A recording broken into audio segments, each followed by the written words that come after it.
Welcome to the Builders of Authority podcast, a show committed to helping you build authority for your brand. In the realm of business and personal branding, authority stands as a cornerstone. Authority isn't built overnight, it's built over time. So join us as we build something remarkable together. And now, here's your host, Adam McChesney.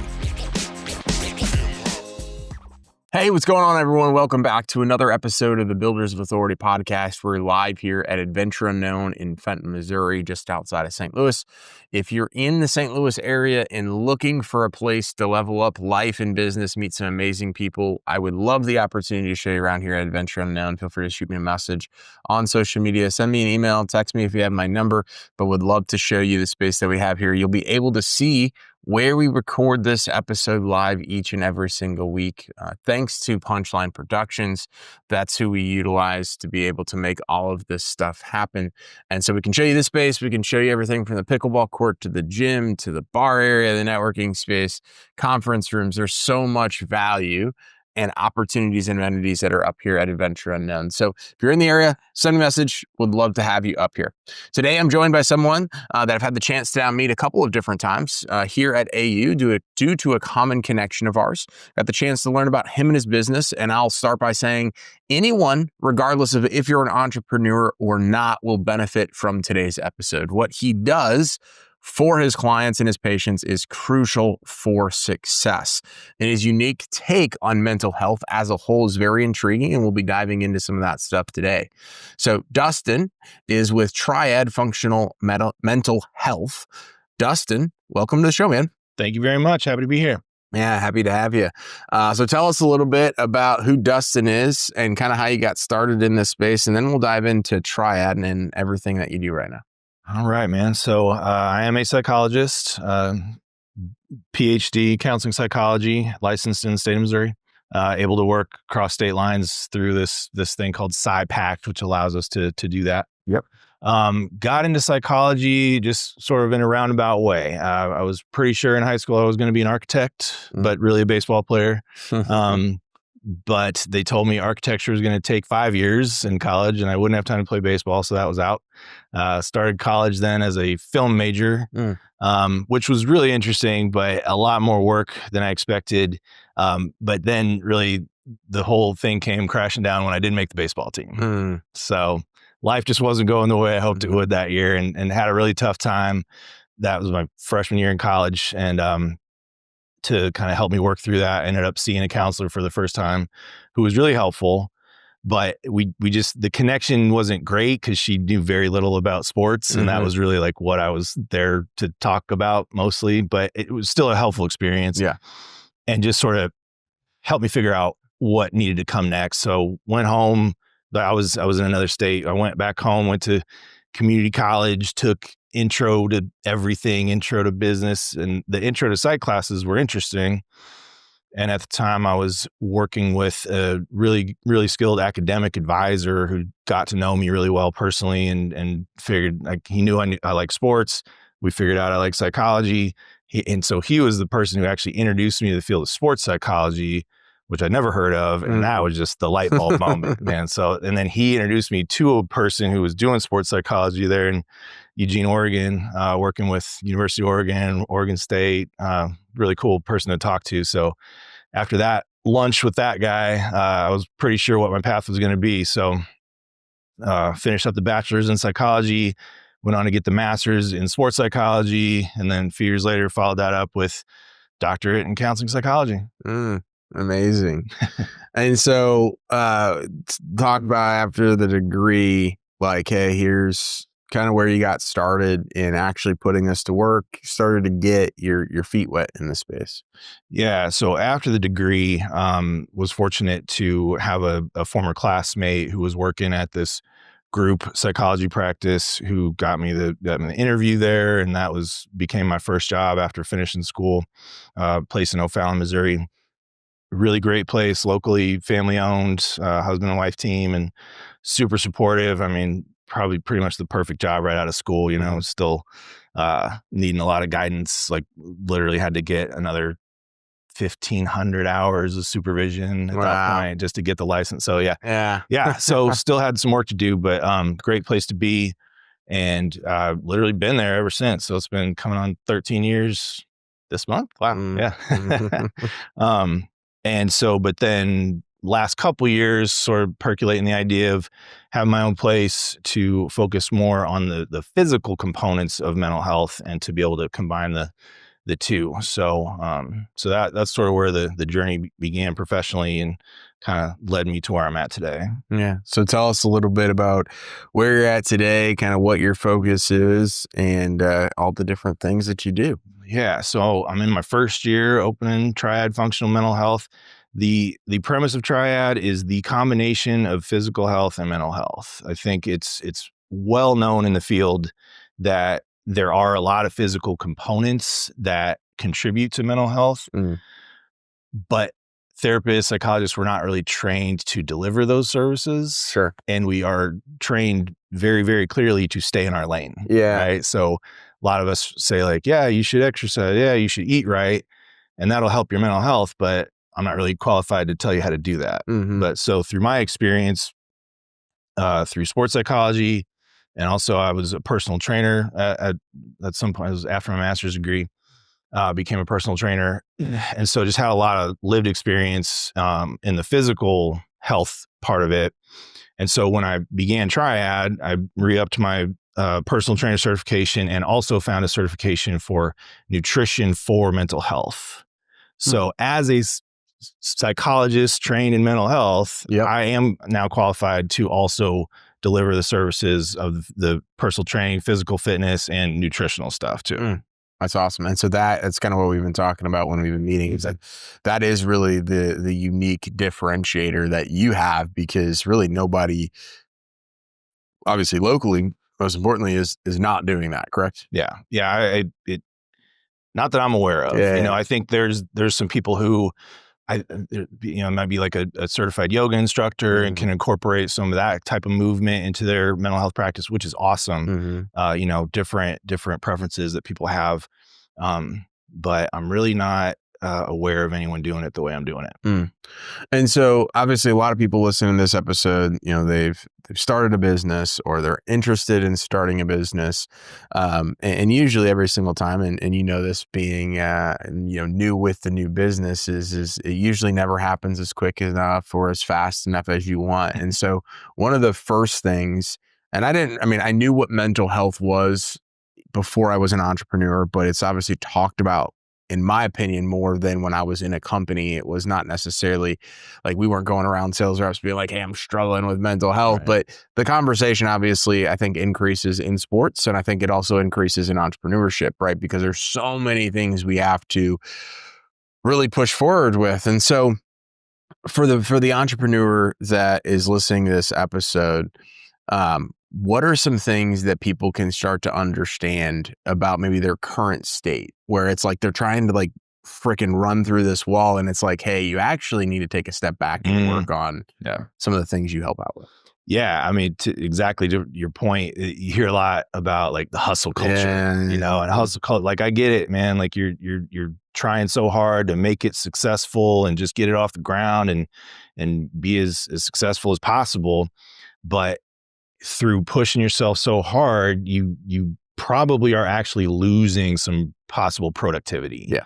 And so like, I mean, just the most obvious thing, like losing sleep, right? Like if you're not sleeping enough, then you're not functioning at your peak, right? Yeah. So just prioritizing your sleep is one thing. And I know a lot of entrepreneurs, people cut that out, even students, pulling the all-nighters and stuff. Like you're actually kind of losing some cognitive ability to be able to take that test the next day. So, the kind of mantra of the hustle culture is probably less helpful than a lot of people realize. Yeah. And then just those other factors that contribute to just taking care of yourself physically, which contributes to how you function emotionally and mentally. Yep. Just getting that movement every day, eating healthy food, having a balanced diet. It doesn't need to be perfect, but there's a big difference between a balanced diet and, just grabbing the quick meal on the run. in the car, that kind of thing. Yeah. Well, and I think the aspect of the entrepreneur ship, the journey, right, if you will, with the mental health aspect is so often people don't know where to go for help. Yeah. Right. And because especially if you're a solo entrepreneur or you're an entrepreneur with a remote team, or even it's not like you're going to be able to go to your team and say, hey, I'm struggling with this. Right. And so what have you seen with entrepreneurs specifically that they typically are consistently struggling with? I mean, it's, I think a lot of time it manifests as physical health problems, like, even just like, I got the stiff neck or, like, shoulders are stiff. Whereas that could all be coming from stress. Yeah. And stress is a psychological creation there. Yeah. So I think that's the other big one is stress management. We all got stress. Life is stressful. Mm-hmm. Entrepreneurship is stressful, right? Like it's not going away. Yeah. So we got to know how to deal with it. Mm-hmm. Otherwise it's going to usually come out and manifest a lot of times physically or emotionally. So how do we deal with it? How do we deal with it, man? How long do we got here? Yeah. Man, it's a process. I mean, we'll begin with just the self-care stuff, right? Like even just getting enough sleep, that is a part of stress management. Yeah. But I truly begin with the psychological knowledge of what is stress, where does it come from?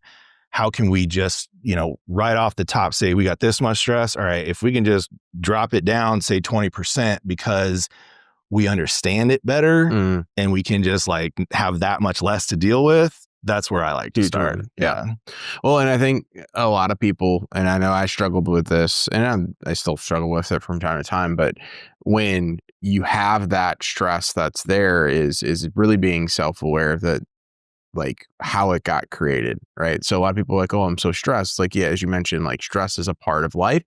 It's a part of business. But if you don't know how you got there, right, it's very hard to go correct that. Mm-hmm. And so a lot of people, again, what they do is they'll go do more of what got them there, which then creates the problem even further versus fixing those things. Or it's like, hey, I'll do it on Monday or I'll do it next week and I'll do all those things. So burnout, right, is something that entrepreneurs talk about a lot. So how do you kind of view that burnout aspect? And what are some things that you hear from people of like, hey, I'm burnt out, but is it really burnout or is it probably a multitude of other things? It's a good question. And also something that's very, very commonly discussed through sports psychology. So something I've been dealing with for a long time.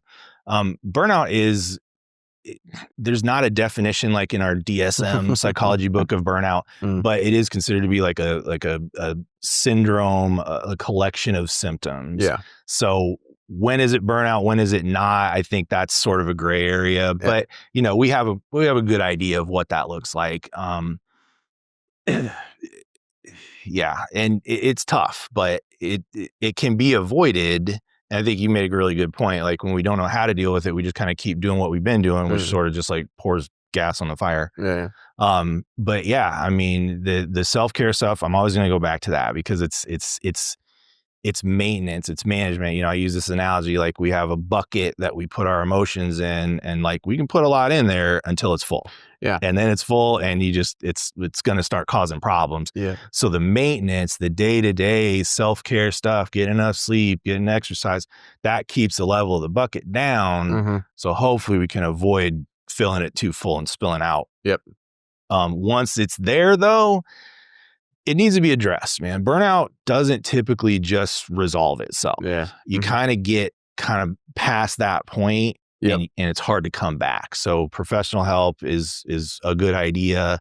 Taking time away from the thing that got you there is almost always necessary. So it can be tricky. Yeah.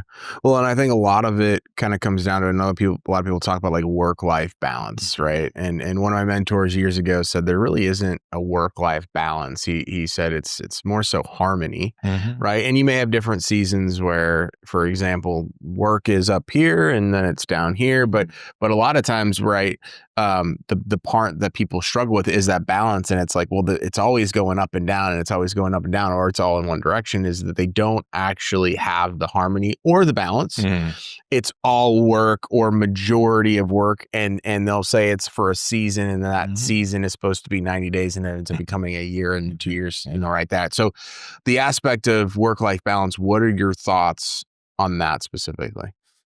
I would say it's definitely important. And like you said, it's always shifting, but because it's always shifting, it's something that we need to be continually kind of checking in on, not constantly 100% of the time, but, frequently, once a week, couple times a week, checking in with yourself, checking in with a mentor, checking in with a significant other, just sort of making sure that you're keeping some grasp of the balance and that it's not getting too far off balance for too long. Like you said, like, there's always going to be those ups and downs, but yeah, we don't want it to go on for too long. That's when it becomes potentially really problematic. So what are some of the services that you provide? Someone's like listening to this episode, they're like, hey, like, Dustin, you're literally talking to me. I need help with this. Like, what all do you actually do? Yeah. So I do kind of the traditional individual therapy. That's what I really love doing. But again, the way we do it with Triad is a little bit different. So we're always going to check in on physical activity, physical fitness, from the exercise side, movement side, and nutritional side. So one way that we do that, besides just talking it out, is we'll do blood work. We'll send out for some blood work, take a look at stuff, way more things than your primary is going to look at, because they can only look at stuff that's like medically necessary. Yeah. So we'll go look at as much as we think we need to, and then that will help inform what's going on. Then that might be help us figure out what kind of other interventions might be needed, like nutritional stuff, other kind of supplements that might be helpful if we got like vitamins out of balance and stuff like that. It sounds really simple, but it's easy to miss that stuff. And it can make a big difference in how you're feeling emotionally. So that's the way I do individual therapy. Also, we have exercise facilities. So if we need to go learn some stuff, or even just like we do a session on the treadmill, just walk and talk. Just so that people have a really clear understanding of what movement, exercise for mental health looks like. It doesn't look like we're training for a marathon. It doesn't look like we're trying to drop 10 pounds. It just, it is necessary, and it's important to get it regularly, but it doesn't have to be super intense. And also just to be able to show people what they could do at home with little to no equipment. Sure. Love doing that, just so that everybody feels like they have access to it. Yeah, no excuses. Yeah. So that, kind of branches out into like sports psychology, performance psychology. It's not unique to athletes. It's any kind of, executives or musicians, actors, everybody giving a performance, which is most of us, right? Some sort of performances, to be able to help those folks just optimize their performance and their productivity in a healthy way, not the hustle culture. But through the mental aspects of that performance. Just really fun. So I know a lot of people listening to this, right? And I think it's super critical and crucial in the aspect is, so like when I've gone to therapy, right? So I'm going to start with therapy into really diving into this, right? Is a lot of people will go, let's just call it, they'll go to their regular doctor and say, hey, I got this going on, right? And then they'll go turn you over to any number of approved people through your insurance, where it's like, hey, you're going to get this very and no different than kind of what you mentioned. Like, it was helpful to a certain degree, but just the understanding of where I'm at and all of the things I'm doing, if I'm not talking to somebody that like also can resonate or has experience doing those things, it's very tough for people to see the value and benefit, and then to actually give it their full of like, hey, I'm going to really take therapy seriously. Talk to us about like why going I'm not going to say right way, but like going the way of like working with somebody like yourself is so much more beneficial versus the traditional way where it's like, hey, I'm going to go here, then they're going to send me here, and then maybe I'm going to go back here. And maybe on paper it looks cost effective or easy to do, but it's really just kind of a rat race around what you actually do. Yeah. So I will start with this. Like, there's just abundant research evidence that shows that the best therapy outcomes happen when you have the best connection with your therapist. So it's just a fact that not everybody's going to have that connection with every therapist. So most people have to try on 2 or 3 or 4 till they find the right one, which is just an unfortunate fact of how it works, but that's how it works, which, hopefully people hear that as good news, that if you started with one and it didn't work out, there's hope that you may still find the right one. Yeah. But to your point, finding someone who can help, I don't want to call it one-stop shopping, but, combine multiple services rather than you having to go to your therapist, go to a personal trainer, go to a nutritionist or a dietitian, whereas even to potentially cut out needing prescriptions at some point. And I'm not saying we, remove all prescriptions, right? But, appropriately, that could even be a result of getting comprehensive services. We haven't even said the word holistic yet, but that's basically what we're doing, so that hopefully more comprehensive services potentially even eliminate the need for other unnecessary services. Sure. And also, I will say too, just having the awareness to be able to refer people to other services that might be more helpful for them. Whether that's massage therapy or a chiropractor or something else that they haven't really thought of yet that might actually help them make progress. Well, and I think that's what you mentioned is like the aspect of going through all of this stuff. So many people give up, and even if it's the right therapist, they give up. Why do people give up? It's not a quick fix, man. And I think that has been part of the problem of a lot of prescriptions being overutilized as people looking for that quick fix. And if that's what you're looking for, I get it. I think we'd all like to feel better tomorrow, just like wake up and feel better. But truly, mental health is a journey. It's an ongoing process. It truly never ends. I mean, most therapists I know have their own therapists, and even still have struggles and need to check in with professionals sometimes, or just other supportive individuals. So it is a process. It doesn't just happen quickly, but I think the more you can learn to prioritize the self-care stuff and be more comprehensive, which is my goal with people, I think that process can be a lot easier to navigate. What's your advice to somebody that, again, is like hearing this and is like, hey, I need this, but like, I'm afraid to ask for help. I'm afraid to face head on what I'm dealing with. I know I need it, but I don't want to get there. Yeah. It can be scary, man. It can be tough. It can be scary. As we love to say, a lot of times it's going to feel worse before it feels better. That happens a lot, but it's just like having to fix a wound, or we can't just put a Band-Aid on a bullet wound, or if we had a long time injury that never really healed, right? Might have to get in there and do some work in order for it to then heal, right? But getting in there and doing the work might not feel great. So I get it. We hear you. We see it all the time. It can be tough to get started, but you just got to get started. And again, it might take a little while to find that right person, but I think there's ways to start that process to try and make it a little more effective to try and find the right person, but you never know until you go. Yeah. Well, and I think for anybody that's listening, that again is kind of hearing that is I've gone to therapy. So many of the people that I look up to are in therapy or have gone to therapy. I mean, growing up, right, at least for me, it was never something that was even on my radar. And I think even up until the last couple of years, like still even I had an aspect of like, oh, I'm fine. I just need to sometimes think I need to work harder or work less or, do the things that you're mentioning. Like everybody, I think, knows we need to do those things. But until we have somebody that's able to listen and hold us accountable and let us know that, hey, we're not alone. We're not, broken, right? I think so many people struggle with just that initial outreach, and then they realize, hey, this isn't as bad as I thought it was going to be. And for me, whether it's been that or coaching or just taking care of myself, you realize like, yeah, it is going to get worse a lot of times before it gets better.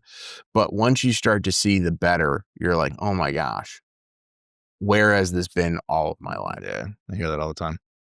Yeah. And that's where I think most people just need to get to that point to be able to go and do that. So from a standpoint on how you are getting clients, building relationships, doing those things, the networking, talk us through who's like a good referral for you, who you're looking to meet, and then some of the things that you've done from a, business growth activity standpoint. Mm-hmm. So good referrals are other businesses who may see clients who are potentially like wellness in the wellness space, Yep. People who are going to appreciate taking care of themselves mentally, physically, that kind of stuff. So, other chiropractors, other medical professionals who may have a little bit of a wellness focus. Mm-hmm. Those are great. Honestly, on an individual level, people who are seeking or wanting any kind of mental health services, but also more comprehensive, like I said, I think most therapists acknowledge the fact that your physical activity is important, but we can't really talk about it in here, like it just makes no sense. So we can do that. Yeah. Also, something I didn't mention before on the corporate level, doing like kind of corporate wellness stuff. Yep. So businesses that might want to have some mental health awareness services, just either as like a group presentation or, could provide it individually or even, smaller groups or something like that. Those are also really good referrals. Yeah. And I think that's a key aspect of just hearing all of the different ways that this stuff can become possible, right? Because a lot of it comes down to the awareness aspect, Mm-hmm. right? Where other people are talking about it. And that's one thing that I don't, again, until I started to see other people talk about, hey, I'm going and doing this, and then me being like, oh, hey, I'm going to go give this a shot because so-and-so said it, and I see what they're doing, and I can see, especially if you've seen anybody for any number of time, whether it's like, hey, they're going to a personal trainer now or joining the gym, or they're eating healthier, or they cut out alcohol, or they're finally seeing a therapist. Like if you've known them for any period of time and you can see the before and after in real life, you're like, okay, I'm bought in. But I think more people need to discuss it and make it more mainstream to where it's like, hey, this isn't, it's not on paper, right? It's not something that it's like, oh my gosh, like you have to go to that for that. And again, I think the more conversations that can be had and the more success stories, right? Like I think that's the aspect of being like, hey, I'm going and doing this, and it's because I want to get through it, not try to fight this anymore. And here's where I was before, and here's where I was after. Yeah, the stigma's been there for a long time and it's still around. We still hear stuff like that. But I think you're absolutely right. Just normalize it. We all need it. It doesn't mean you're broken. It doesn't mean you did something wrong. In most cases, it means maybe somebody else did something wrong to you, and you just kind of got victimized in that way. Yeah. Well, and I think that's where it kind of started for me, is like I knew I did things that like going back hindsight, I would have maybe made this decision or that decision, and it created the chaos, right? But then the other stuff, it's like you are also a receiver of things as well. Personal life with family, friends, etc., the business, clients, partners, employees, all of that stuff. And you can obviously change how you show up and you handle it, but that's a part of the getting and seeking help and moving through it. But you can't change other people, right? So sometimes things get projected on you and or happen to you that you just can't handle on your own. And so what would you say to somebody that's like, hey, no, I got this, but they've got it for the last 5 years and nothing's changed? Yeah. One of the most important things to talk about is having healthy boundaries with other people, and just what does that even mean? What is a boundary? How do you set a boundary? Why is that important? And I think to what you're talking about, the managing those relationships is, again, as you said, you can't control other people, but you have to manage how you manage those relationships with those people. You have to. Otherwise, people might be throwing stuff at you that they're maybe not doing it maliciously, but it's adding stress to your life. So again, you have to manage your own stress, and no one else is responsible for helping you but you. Yeah. Well, and I think the boundary thing has been the most difficult thing for me.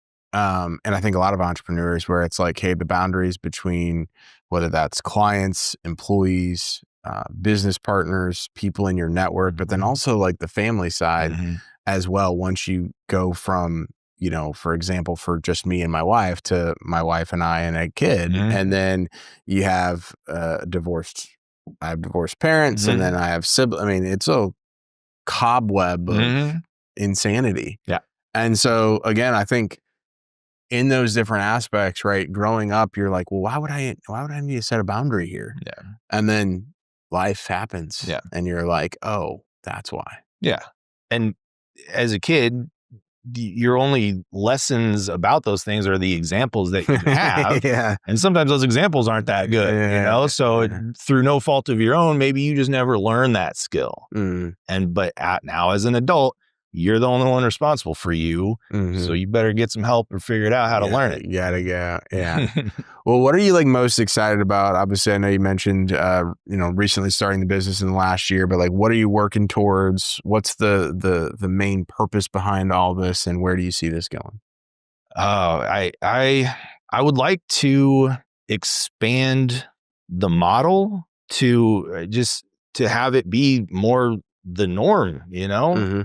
Why shouldn't mental health and physical health always be presented together, you know?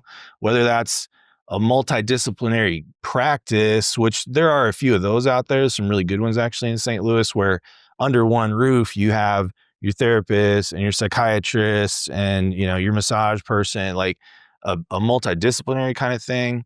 But I would love to just build a team of more of me, you know, like people who can provide a comprehensive service to everybody they see. Yeah. That's so cool. Love it. Well, where can people stay connected with you? Online, website, Facebook, all that good stuff. Where's that at? Yeah. So the website, triadstl.com. I am on Facebook, which is Triad STL. Also just personal page, Dustin Adamo. And then Instagram, Triad STL, and LinkedIn. Awesome. Well, we're going to have all that stuff in the show notes. So make sure to reach out to Dustin, especially if you're here in St. Louis. He's got some amazing stuff going on. But as we're kind of finishing up this episode, I wanted to make sure we didn't forget about that. But talk to me about someone that's made it here in this episode. They're still listening.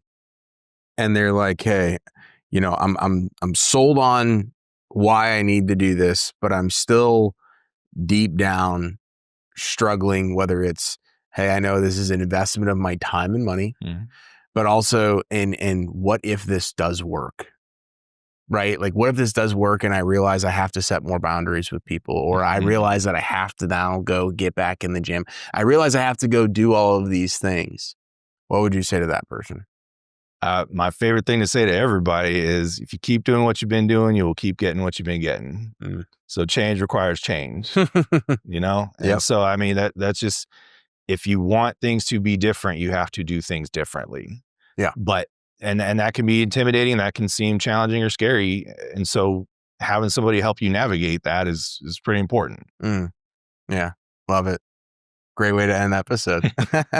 Well, thanks so much, man, for coming on. Really glad we got the opportunity to do this. I know this is definitely an episode that we've never had anybody on talking about this in almost 200 episodes. So I'm glad for me to be able to have this, to be able to get out to everybody, to me to be able to go back and listen to it, because I'm sitting there thinking like, okay, hey, I need to be doing this differently and things like that. So I appreciate you coming on, man. And again, if you are in the St. Louis area, right, and you're struggling, whether it's the mental health or all the different things we talked about, and you need someone to talk to, right? He's the guy. Like, he's literally, we've talked a couple different times. I've seen his stuff. I kind of know what he's focused on. And it is that holistic, comprehensive approach that I think so many of us, entrepreneurial or not, high performing, right, people need this stuff. So thank you so much, man. Thanks, man. Yeah, appreciate you. And thank you so much for listening or watching today's episode. Again, make sure to share this stuff on social media. Tag myself, tag Builders of Authority, tag Dustin, so that way more people can learn about it. If you're listening to the episode, leave us a 5-star review, subscribe to the show on the platform of your choice. And if you're watching the video, like the video, leave a comment with something you've learned, and subscribe to the channel. Thank you so much for watching or listening to today's episode, and we will see you next week. And remember, authority isn't built overnight, it's built over time. Thanks so much for tuning into this episode. We sure do appreciate it. If you haven't done so already, make sure you're subscribed to the show wherever you consume podcasts. This way you'll get notifications as new episodes become available. If you feel so inclined, please leave us a review. We sure do appreciate it. Until next time, friends.